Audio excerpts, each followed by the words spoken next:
schools have the usual rules such as being dressed, showing up on time, and being quiet in the classroom. Usual school days are usually Monday through Friday, 8 hours a day. School break is during the summer, and we all get a few months off to enjoy the sun and take a nice vacation.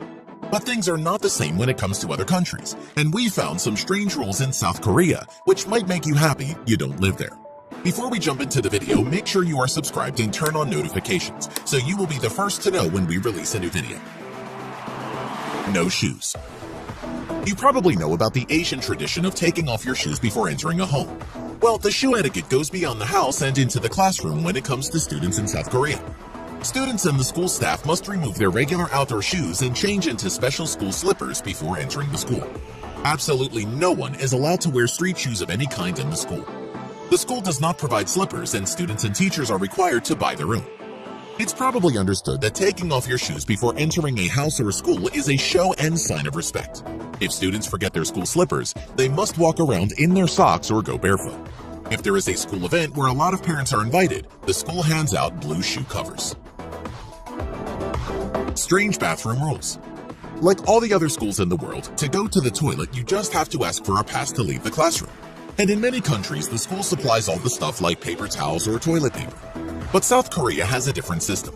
Each classroom has their own toilet paper roll. If a student needs to use the restroom, they tear a piece of toilet paper from this roll and take it with them. It seems like it might be a little embarrassing, and you need to make sure that you take enough with you, because there are no second chances in this game. There are probably a lot of reasons why this is done, but it's most likely to save the school money and to stop some children from flushing a whole roll of toilet paper at once. School uniform. The majority of secondary students in South Korea have to wear a uniform called a gyeobak. From the start of middle school and up, the uniform is strictly monitored, and students must wear one. The uniform usually consists of a shirt, blazer, and tie, with skirts for girls and long trousers for boys. In addition to uniforms being standard, students also have standards for which they must wear their hair. Rules used to state that you couldn't dye your hair and it couldn't be longer than normally accepted. For the boys, hair has to be short enough that it doesn't cover the ears. For girls, hair has to be kept close to shoulder length. And of course, all hair should be that typical Korean natural hair color, black. Jewelry and makeup are not allowed to be used by the students. This includes small rings and chains, and even if you are caught using a lip balm, you could be in trouble. The 5-year teacher-principal rotation cycle.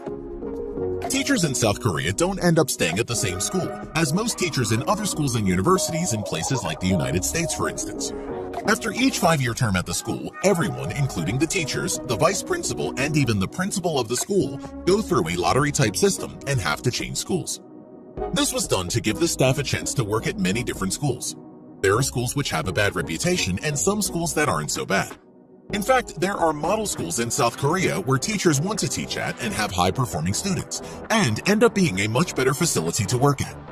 The learning process in South Korea is serious business, right down to the staff of the school itself, and South Korea wants its teachers and school staff to experience everything. Take out the trash. Most public buildings, including schools in different parts of the world, have their own staff to keep them clean. The only thing that a student has to worry about is their studies. However, if you're a student in South Korea, then you need to clean up the school yourself. That's an entirely different system that schools in other parts of the world are used to. It's not known if the students mind doing this or not, but it teaches the students responsibility and teaches them not to litter or stick gum under their desks.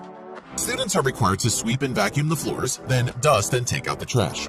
They also get to clean the desks, the blackboards, the hallways, and even scrub the stairs. Luckily, there is a cleaning lady that comes to clean the bathrooms. And if the outside of the school is dirty, then the students clean that up too. By the way, chewing gum or eating anything is banned in almost all schools across the world, unless you have treats for everyone in the class. Extra lessons. When it comes to international tests, South Korea has some of the highest achievers. This is probably due to those 12-plus-hour Saturdays and other long days of study. For many students, a double shift of school every weekday is a normal thing. Students attend class from 7:30 a.m. and then it's lunchtime at 1 p.m.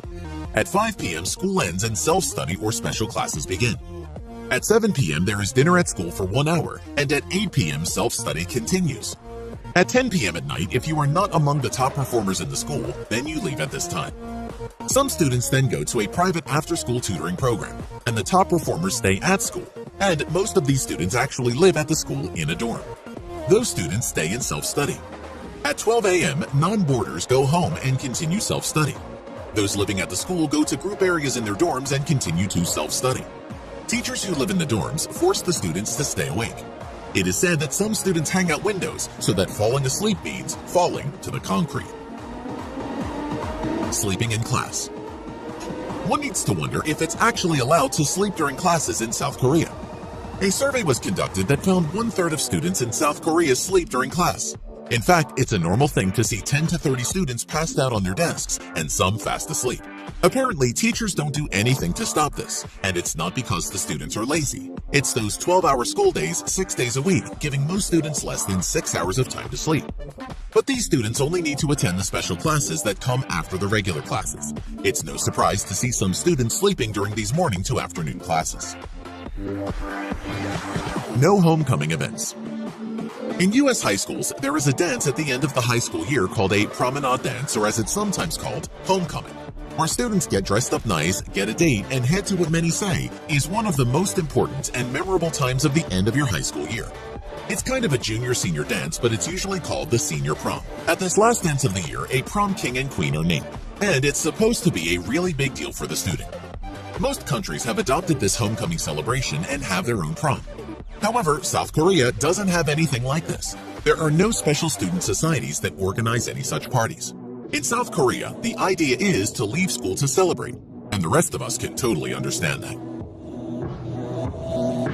Punishment.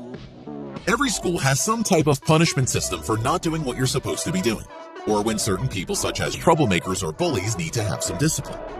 A lot of different things can happen, such as ending up in detention or worse, having to stay after school and write 1,000 times, "I will not shoot the teacher with spitballs," on the blackboard with chalk. It usually doesn't get any worse than this, and students aren't tied to a post and beaten with a whip. However, in South Korea, corporal punishment was used for quite some time. Some of those things might end up being a slap in the face or getting a cane across the legs. Each school has its own rules when it comes to punishment, and it would actually seem that this type of punishment is coming to an end. And many students won't accept any kind of physical punishment. There are some stories of students calling the police on teachers for being hit or beaten by them.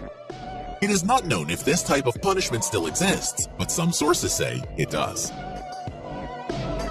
Limited vacation.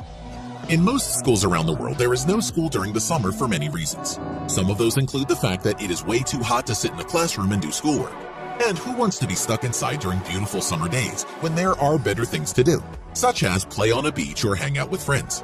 And it's usually the time when families take vacations. So most schools close down for these few months, and then in the fall it's back to school. Summer, summer, summer, summer. But in South Korea, school starts in March and runs until February of the next year, which leaves about a month of break during semesters. And to top it all off, this small break isn't even a break at all, and is filled with academic camps which teach English, math, and other important subjects. However, there is a small break that consists of two major holidays, called Chuseok and the Lunar or Chinese New Year, where everyone gets 3 to 5 days off of school. There are a couple of other days such as the school's anniversary, but days off are rare. Do you like the video and want to see more? Click the subscribe button. We appreciate you and we want to thank you for watching.